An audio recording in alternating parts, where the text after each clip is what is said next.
Right here I'm standing next to your average gas-powered hot water heater. Now, the way these actually work is we got a gas feed coming in this hot water heater, and it's going through your gas valve right here.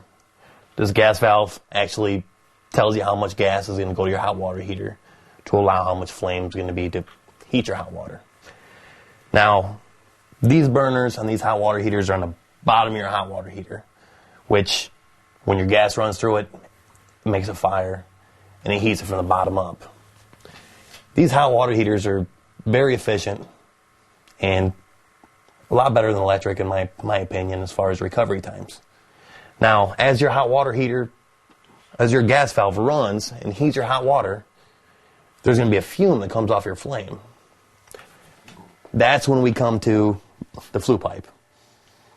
All your vapors coming off that flame has to exhaust somewhere. Now, on this hot water heater, it comes up through this B vent, into your chimney, and of course, up and out your roof.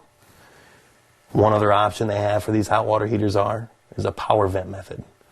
Power vent method is more efficient by 10 to 15%, and it comes with a fan built on the top of your hot water heater. That fan kicks on as your burner starts. It sucks your fumes up, and then you can run it through a CPVC or a regular PVC pipe, which vents out the side of your house.